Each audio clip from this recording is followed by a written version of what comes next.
आप देख रहे हैं एक न्यूज़ 24 और मैं हूं आपके साथ सपना।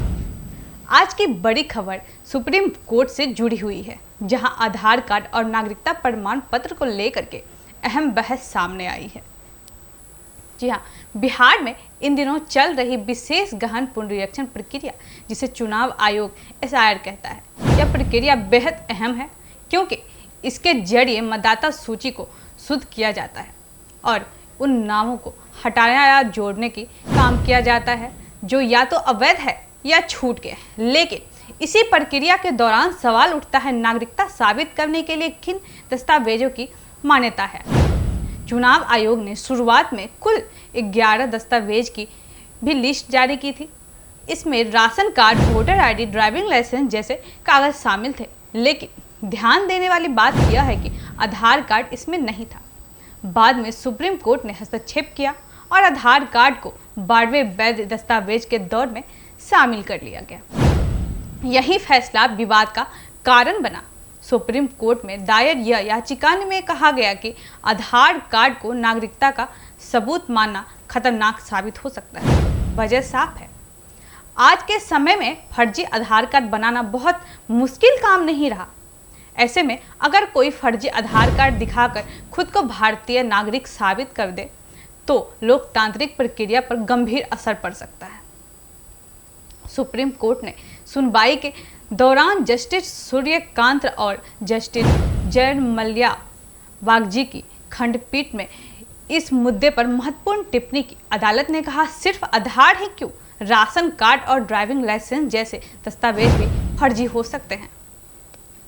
इसलिए यह कहना कि आधार कार्ड नकली हो सकता है और बाकी सब पूरी तरह असली है, यह तर्क स्वीकार्य नहीं है। यानी अदालत ने साफ कर दिया कि किसी भी दस्तावेज को प्रामाणिकता पर सवाल खड़े हो सकते हैं। इसलिए जरूरत है कि हर दस्तावेज की सख्ती से जांच की जाए। अब बड़ा सवाल यह है कि चुनाव आयोग और प्रशासन इस स्थिति को कैसे निपटाएगी, क्योंकि नागरिकता और मताधिकार जैसे मुद्दे सीधे देश की लोकतांत्रिक नींव से जुड़े हुए हैं। यदि फर्जी दस्तावेज के आधार पर लोग वोटर लिस्ट में शामिल हो जाते हैं तो चुनाव पर पारदर्शिता खतरे में पड़ सकती है। अदालत ने यह स्पष्ट किया कि आधार को नागरिकता का एकमात्र दस्तावेज नहीं माना जा सकता। हाँ, यह जरूर कहा जा सकता है कि जहां कानूनी इसे इजाज़त देता है वहां आधार को मान्य दस्तावेज के रूप में स्वीकार किया जा सकता है। लेकिन इसे अनिवार्य बनाना या अकेले आधार के भरोसे नागरिकता साबित करना यह बिल्कुल सही नहीं होगा। इस पूरे मामले का असर सीधा बिहार ही नहीं बल्कि पूरे देश पर पड़ सकता है, क्योंकि यह सवाल केवल बिहार की मतदाता सूची तक सीमित नहीं है बल्कि पूरे देश की चुनावी प्रणाली और नागरिकता को प्राथमिकता से जोड़ती है।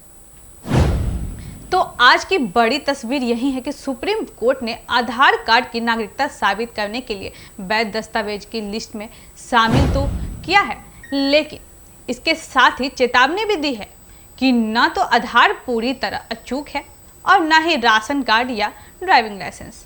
सभी दस्तावेज की प्राथमिकता परखना बेहद जरूरी है ताकि लोकतंत्र पर कोई भी आंच ना आए। फिलहाल इतना ही है कि लेकिन इस मुद्दे पर आने वाले दिनों में बहस और भी तेज हो सकती है, क्योंकि सवाल सिर्फ एक कार्ड या दस्तावेज का नहीं बल्कि हमारी नागरिकता और लोकतंत्र का विश्वसनीयता का है। तो इस पे आपकी क्या राय है, हमें कमेंट करके जरूर बताएं। ऐसे ही खबरों के लिए जुड़े रहे हमारे साथ एक न्यूज़ 24 से। धन्यवाद।